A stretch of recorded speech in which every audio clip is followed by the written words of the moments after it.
Good afternoon, everyone, and welcome back to the Beit Midrash. Hope everybody's good.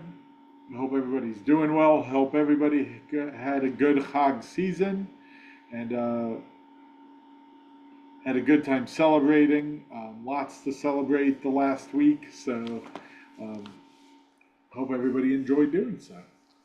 We're coming up on the end of To Be a Jew Today by Noah Feldman. We have this week and next week. I'll be sending y'all out a list with an extensive list later today with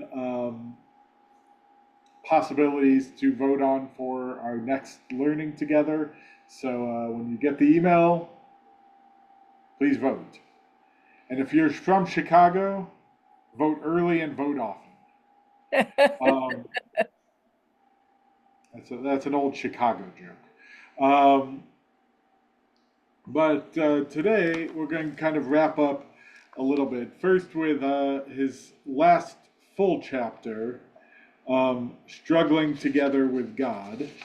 And I wanted to see if there was any opening thoughts, comments, reactions to it before we jump into it. Yes, TK. So the main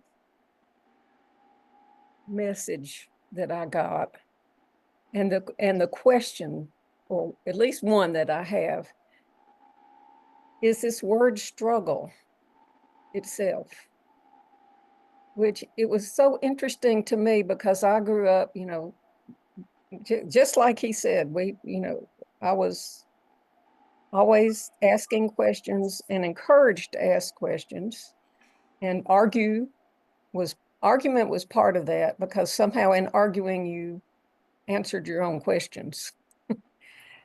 But there, and I was struck by his comparison of Judaism to other religions through the word struggle, and that's not the lens through which they perceive their religion.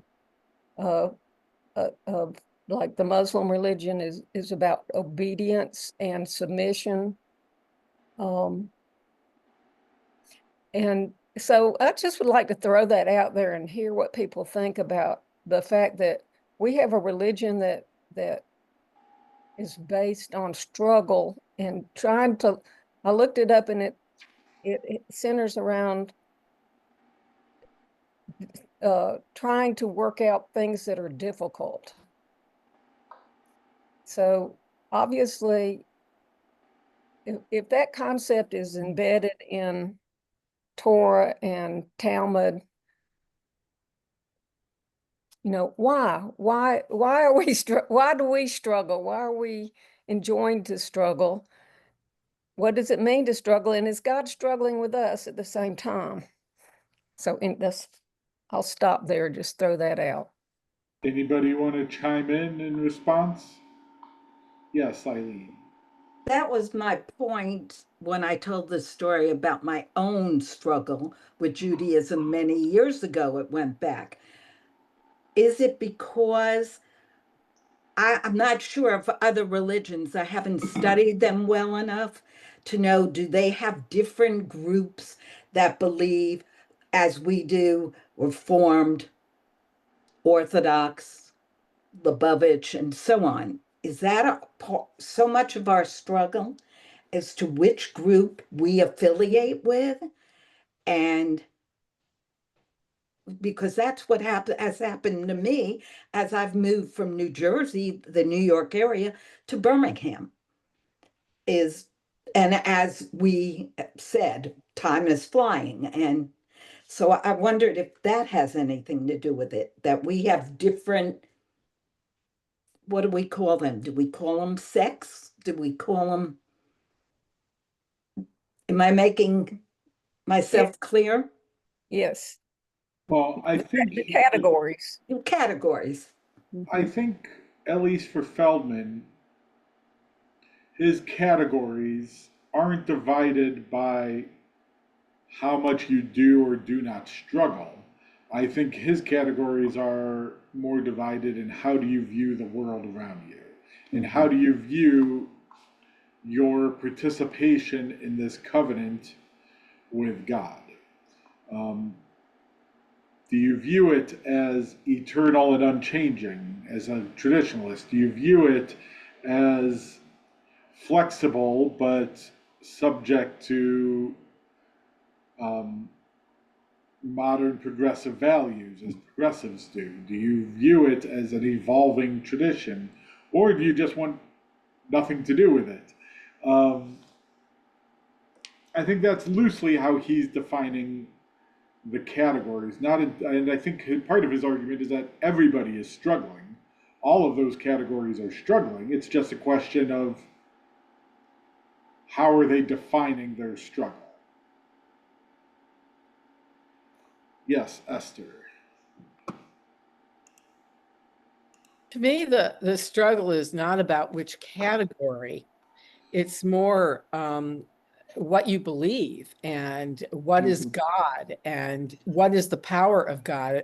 And I think what's interesting about Judaism, and really what I don't understand, is why this isn't true for all religions, because all religions have a book and all religions have this book interpreted and have it interpreted in different ways.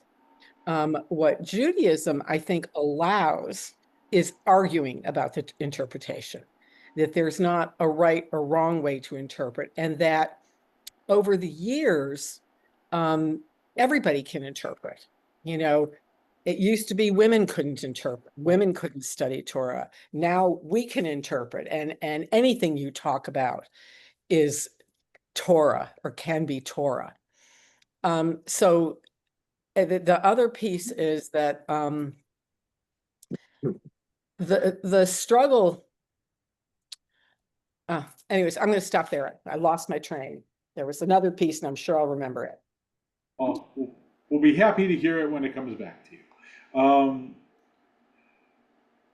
I think I want to add slightly to what you said, in that not only does Judaism permit the struggle, I think part of his point is Judaism encourages it. Rooted in the struggle. Yeah. It encourages the struggle, and I think to some extent he makes the argument you can't really be Jewish without some kind of struggle to understand what it means.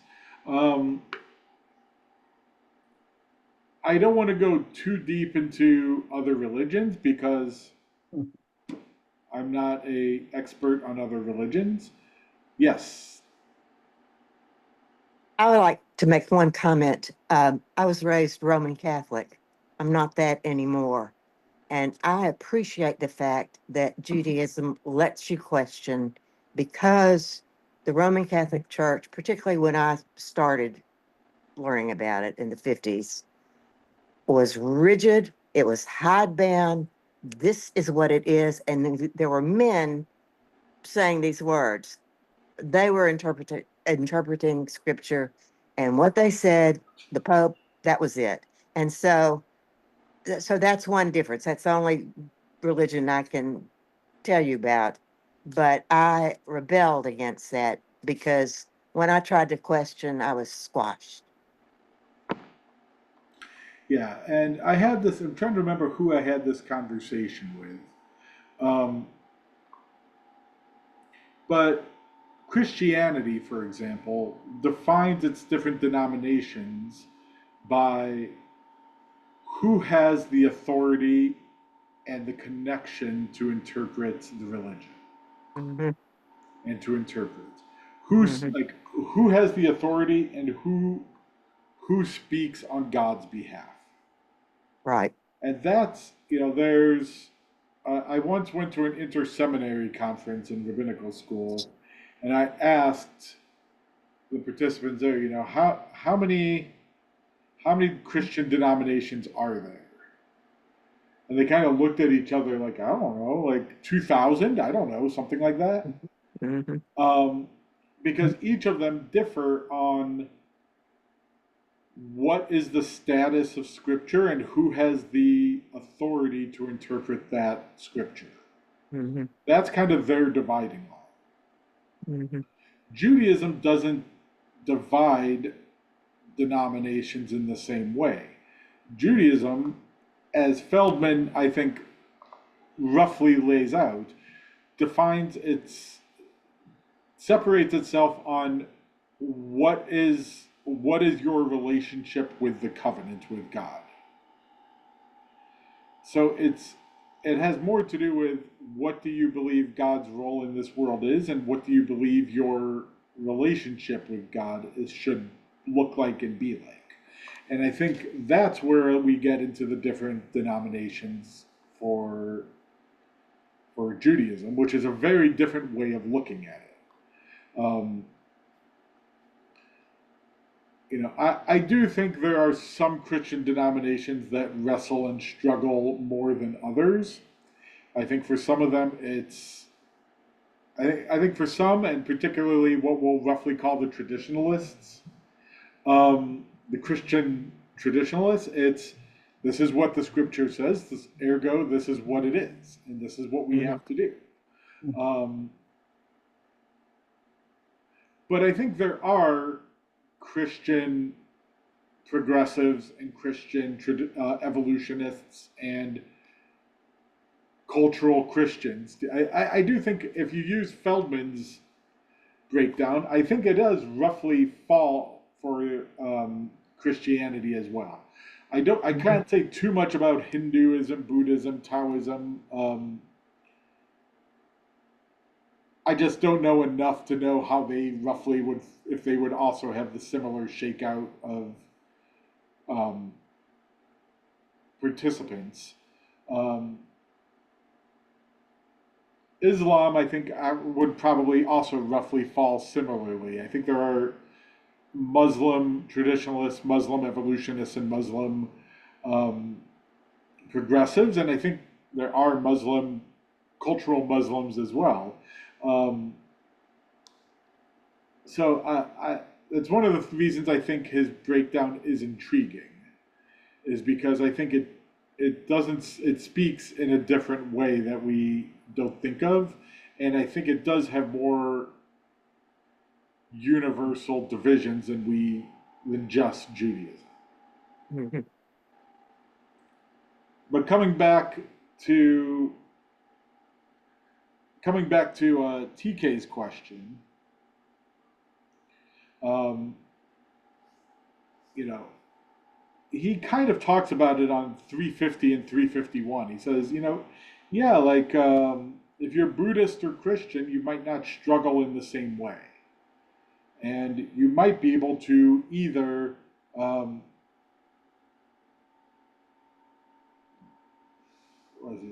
you may be able to adopt a view of pure love or pure non-self, or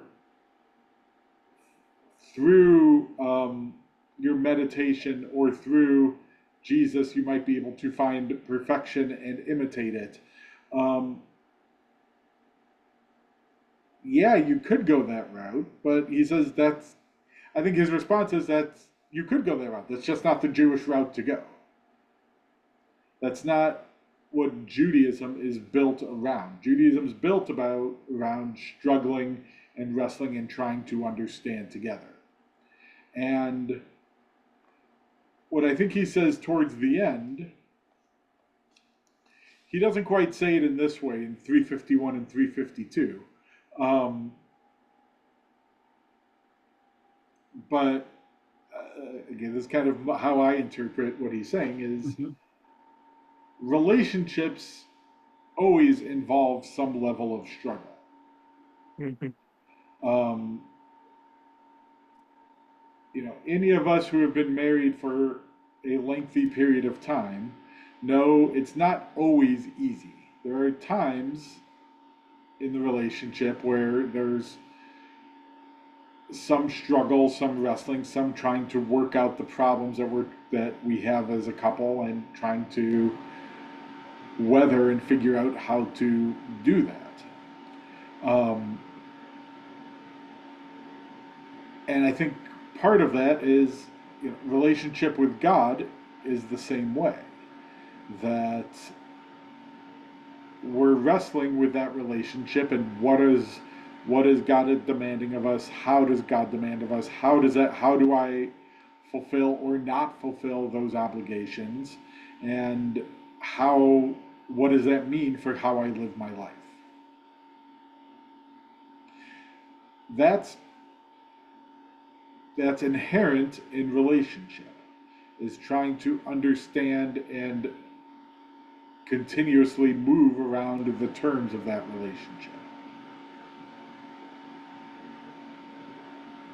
Thoughts, comments?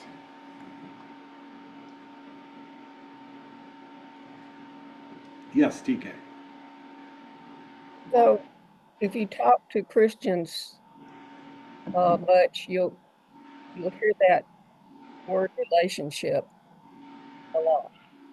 That their perspective is that they now have a relationship through Jesus that they didn't have, or that people didn't have with God, because the feeling I get, he's too far up there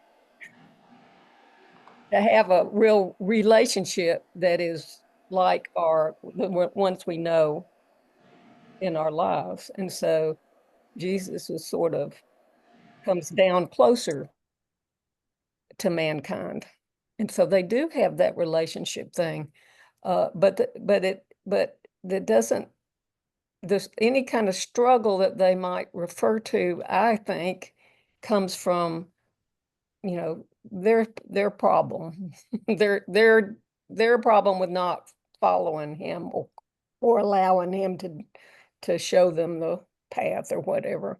And how is that different from Judaism, um, in terms of relationship and struggle? I'm just not, I'm not getting something. I think from my perspective, relationships are inherently two-way streets. And so to say, I have a relationship with God, but any issues that come up with it are my own problem, like my own misunderstanding or my own trying to figure out how to incorporate that in my life. That's a one-way street. That's not a two-way street in terms of a relationship. A relationship, again, I said I'm an evolutionist, so this is how I view it. But relationships evolve over time. Relationships change as the partners in the relationship change and as time goes on. So I think I think for me, it's, what God demands of me today might look different than what God might demand of me in 10 years, because my relationship with God will change in those 10 years, because that's the nature of relationship. And how I understand that relationship and how it motivates me to live my life is going to change over time, just as it's not the same as it was 11 years ago when I was ordained, or 16 years ago when I started rabbinical school, or 30 years ago when I was a teenager. That relationship isn't static; it changes over time, and that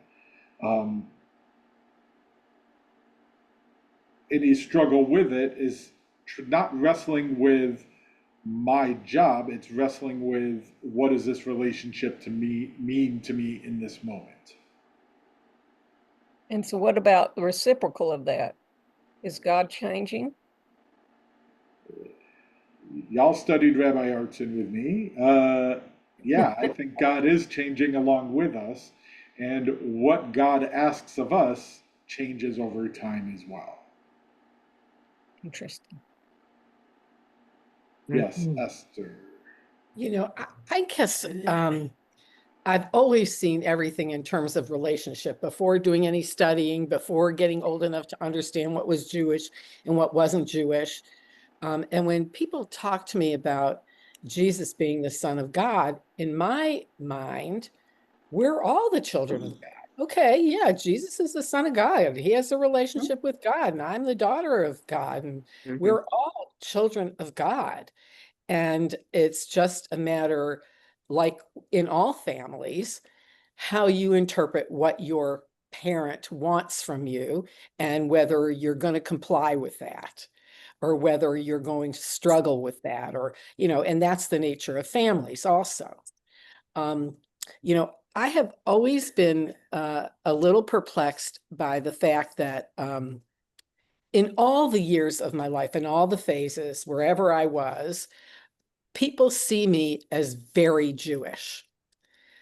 I don't think I'm very Jewish. I, am not, a very observant, follow every rule, go to every temple all the time. I have many Jewish things in my life. I'm not denying my Jewishness, and it is something that permeates my entire body. But in terms of strict observance and what some people might call Jewish, I think it's because there is something about the way I behave relationally that feels Jewish. Now, obviously, Jewish is woven through the fabric of my entire being. And so, this is where I think it gets confusing. Are we a peoplehood? And actually, this is why I kind of like this book. He gave me the freedom to see Judaism as a people, as a peoplehood, to see all these sects as simply just a way of interpreting why we're here and how we feel about Jewish. He gave me permission to not feel bad about anything and to not judge anybody else for how they do Jewish.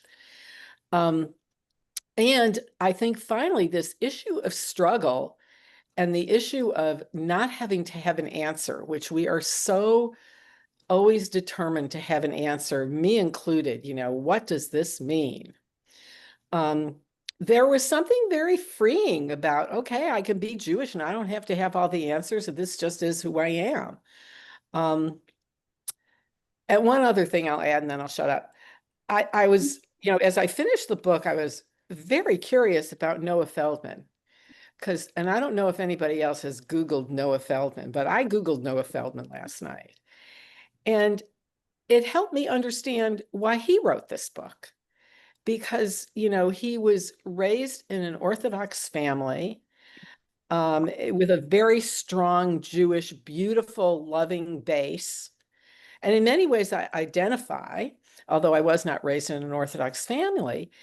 And the way his life evolved was not the way his family expected, and probably not the way he ever expected it to. So he has some deep understanding, I think, of life happens and you're not in control of all of it. And you can still be Jewish and you can still love being Jewish and value it. Anyways, that's my story.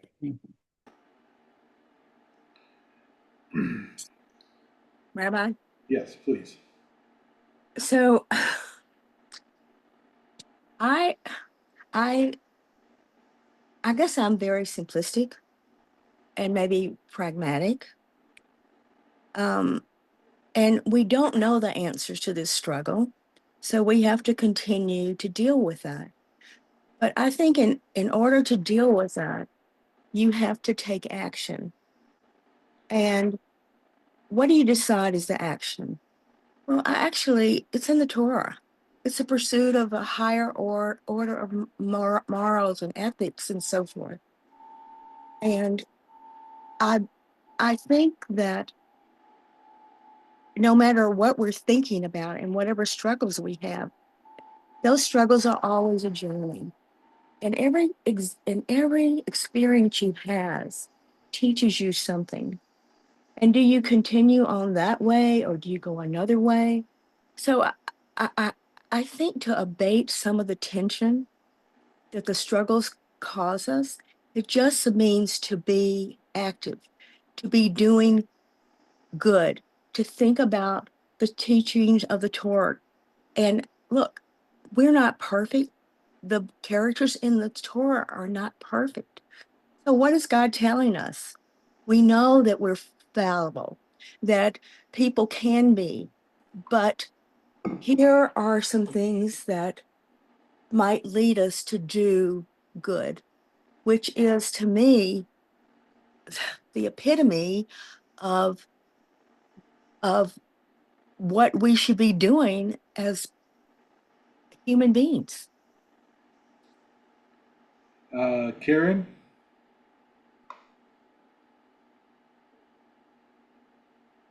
Okay. Thank you. No, I just love this conversation. I love the question. I love the two answers that the two speakers that were previous, Esther and Lynn, and yeah, I mean, I think what I want to say to the question about why we have to struggle. I mean, I don't know it. I I kind of missed a little because somebody came to the door, but um, about why Jews have to struggle. You know, um, I just think it's a human journey. But I too got from this book like no bad Jew. That's my takeaway. No bad Jew, and constantly unfolding and maybe getting that let's put the word meaning, you know, that as humans we're going for me like finding meaning is one of the things we do Right. as humans. So that's very Jewish, and maybe it is hard. I mean, it's hard, but sometimes it's harder than others. So I don't know if I, Uh, I think, part of what makes it hard, going back to what Lynn said, is, you know, do good in the world. That's yes. And I think if you were to ask people of the different categories that Feldman outlines, they're all going to disagree about what it means to do good in the world. So, what does it mean to do good in the world? How do we do good in the world? And that's a struggle sometimes just to figure out what that means. Um, and there was something else I was going to respond to with Esther, but I can't remember what it was now. But one of the things I was going to respond is, um, in addition to what you and Karen said, I think one of the things that I like about Feldman's structuring is that you know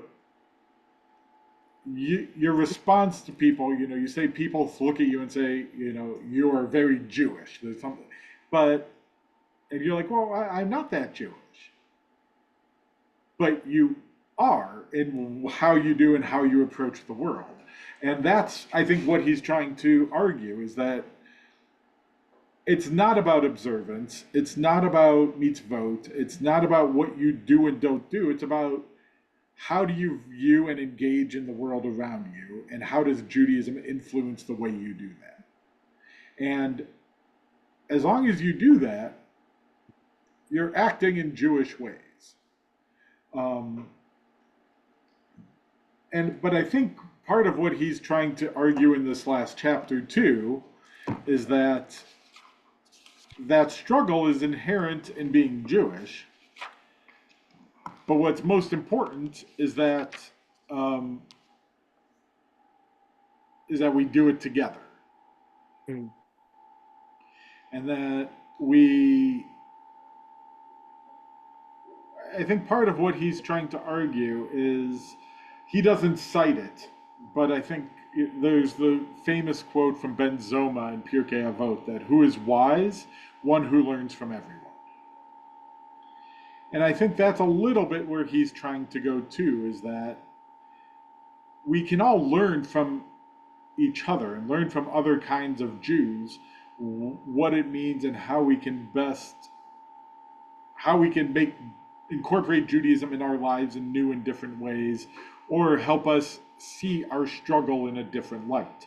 And that's okay too, to be able to learn from other people, but we can't do that if we're exiling other groups because we disagree with them.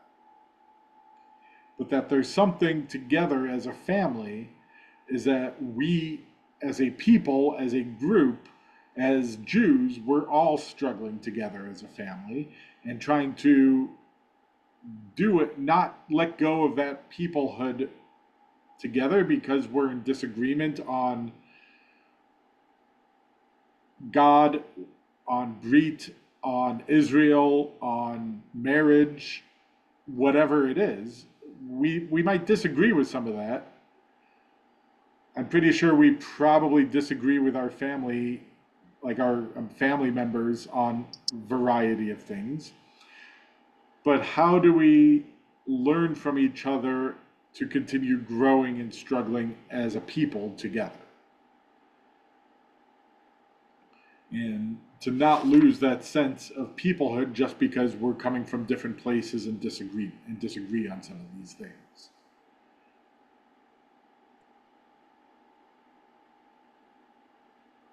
Thoughts, comments?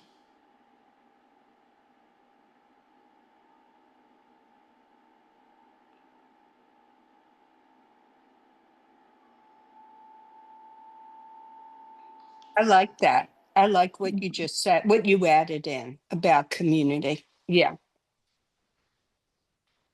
And as he says on 347, debate is itself an expression of loving God. So, engaging in these conversations with people with whom we disagree and debating with them, that itself can be a way of expressing our love of God. And the way we engage and the choices we make to engage is part of our love and our relationship.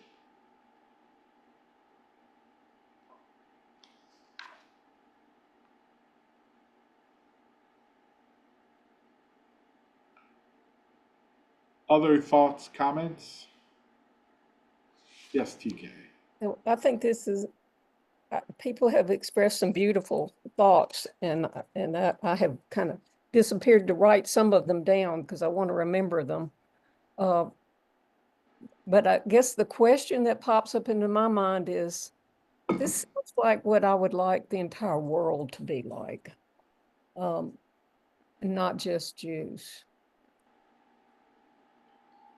And so at the same time that I feel that, I also feel a responsibility that, or a, I don't know if a responsibility, but a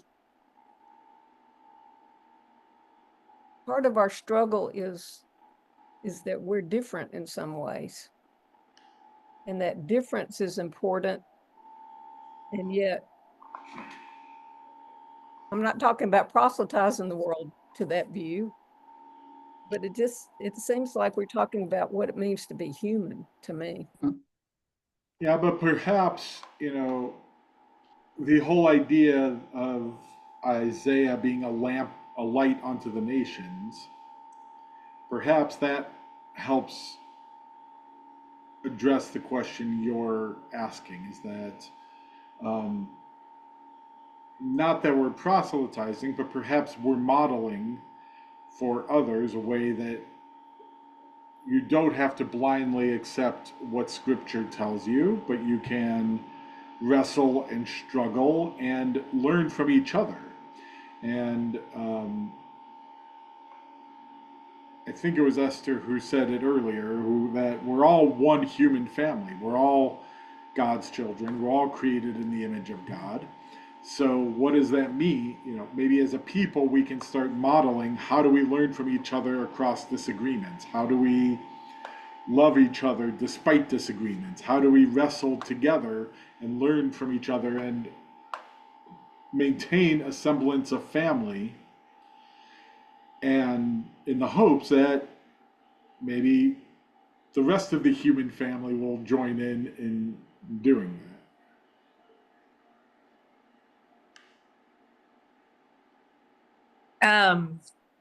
I feel like I need to say that we're all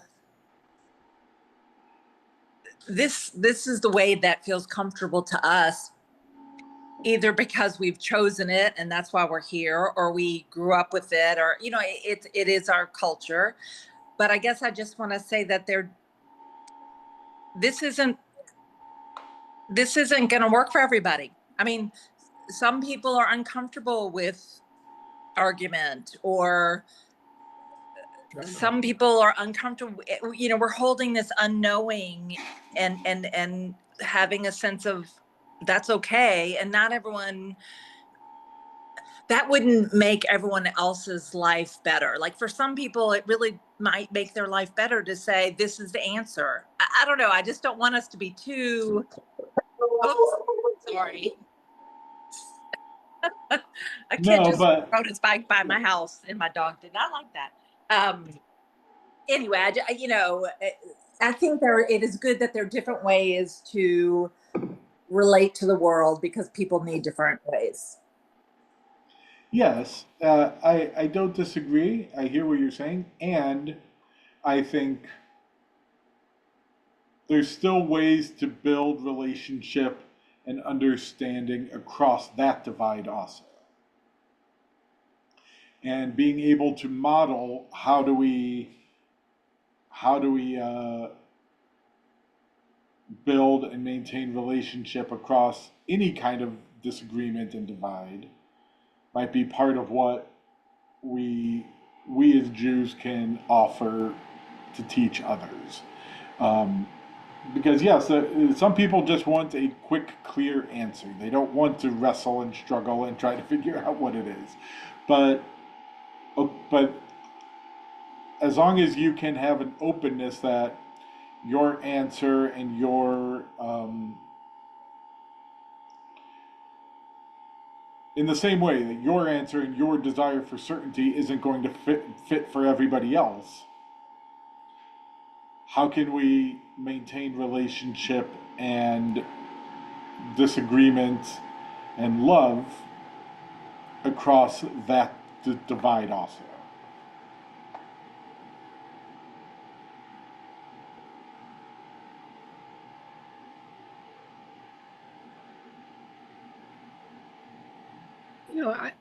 I think that every religion probably has a sense that their way is the right way. Otherwise, they wouldn't choose it. Just like, every parent thinks that they're doing the best. Of course, they think they're doing the best. They wouldn't do it if they didn't think it was the best thing to do. Um, you know, I think that, and I was thinking this when you were talking before, that is this where some anti-Semitism comes in? Because there's a certain comfort we have with who we are, most Jews, even in the struggle of being in the right way, having the right way. And is it something that we portray about that right way, even in our wrongness? Because part of, our religion is struggling and making mistakes and being human. But that even within our wrongness, which of course helps us struggle onto many rightness, is is that where anti-Semitism gets fueled? I was actually thinking of it in the opposite way, that when you're so certain that yours is the right way, you have little tolerance for those who believe differently. And so those who believe that they are absolutely the only correct way of Scripture don't have much tolerance for those who want to promote struggling and saying, actually, there's another way you could look at this. It could be like this. It could be like that. And then, demonstrate. And they don't necessarily want that demonstration of the struggle. They want everybody to agree with them, which is dangerous in a different way. Mhm. Dangerous in a different way, yes. Mhm. Not saying that your suggestion uh, is not possible. That's just where I thought you were going to go with it. And Well, that's where I, both are possible. I mean, anti-Semitism for any reason, seems to be very popular, but you can always find a reason if you want to hate a group. And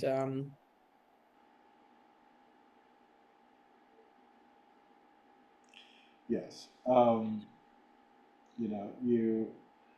it's one of the interesting things about the Torah is if you dig hard enough into the tradition, you can probably make a reasoned argument for pretty much either side of any argument, citing the relevant text and um, citing different verses or rabbinic teachings or Talmud or whatever. You can probably make a reasoned argument on both sides of pretty much any political issue. So that's part of the wrestling too. Is what are what are the texts you prioritize? What is the worldview you prioritize that helps you decide and make the decisions that you think are the right decisions for you in that moment.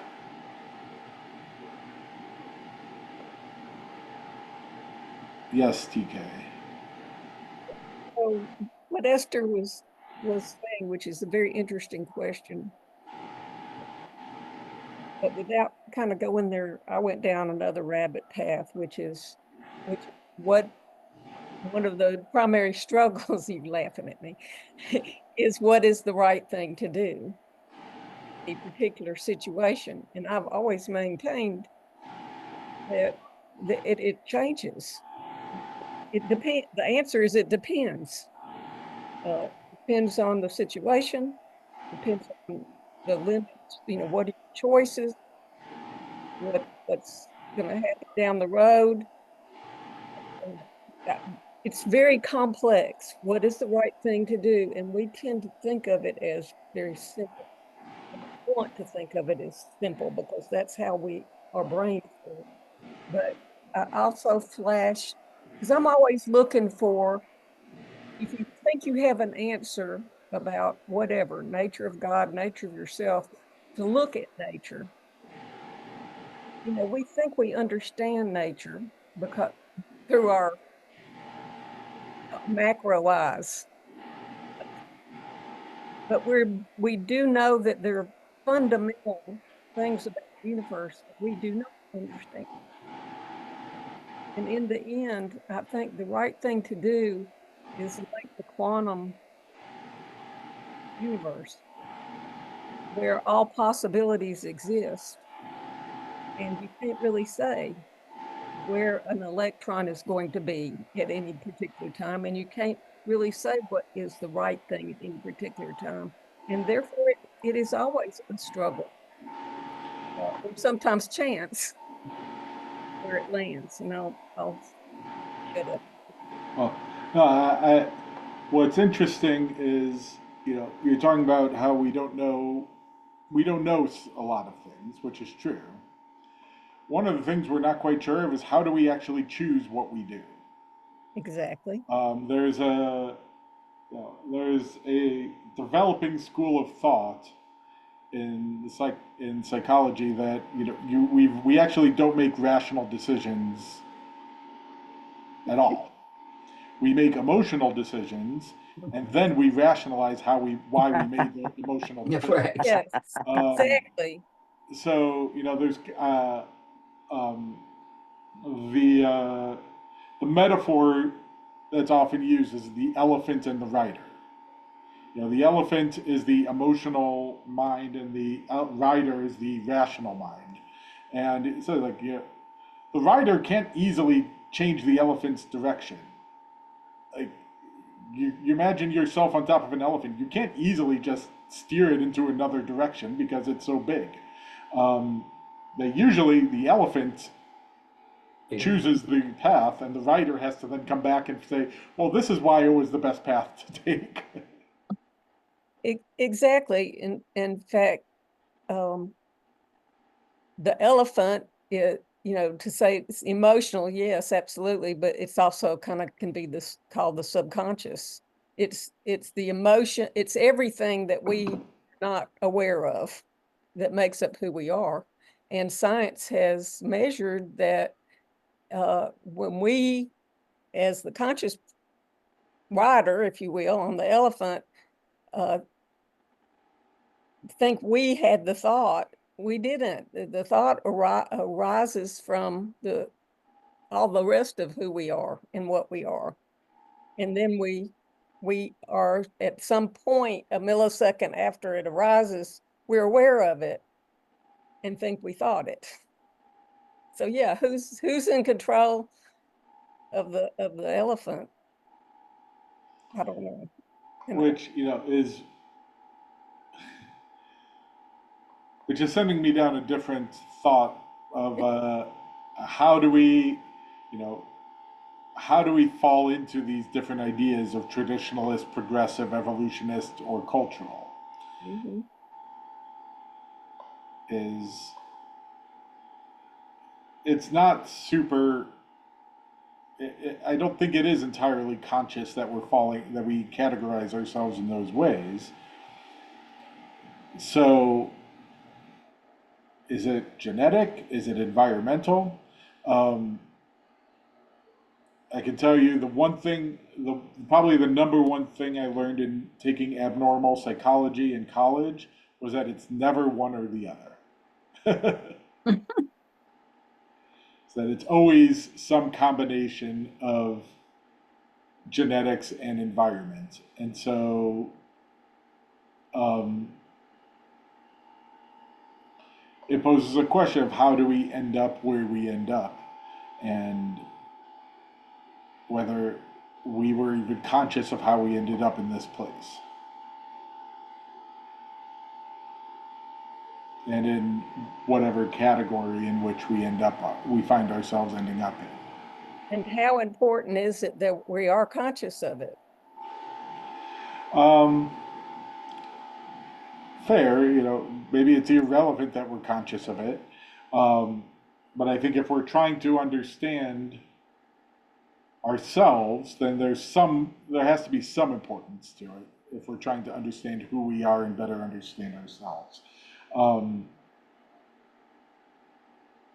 but maybe that's a different level of struggle. Yes.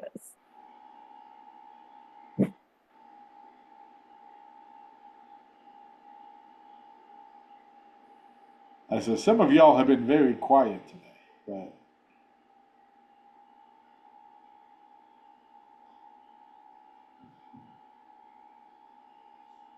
any concluding thoughts or comments?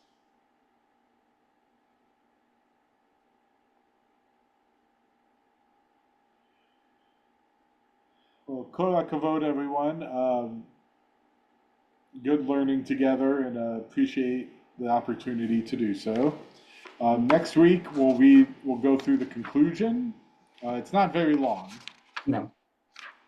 But we'll still discuss the conclusion together, and I will send something out hopefully this afternoon. Might depend how long it takes the YouTube to upload this video, but hopefully this afternoon I'll be able to send it out, and you can start voting as soon as you get the email on what to learn next. There's some fascinating books from history to theology to archaeology. Y'all have some diverse interests, so whatever it is, I'm looking forward to learning it with you. Thank you, Rabbi. Thank you. Thank you all for coming. Thanks for joining and thanks for learning together. And if I don't see you beforehand, Shabbat Shalom. Shabbat shalom. Thank you. Be well, everybody. Take care. You too. Mm.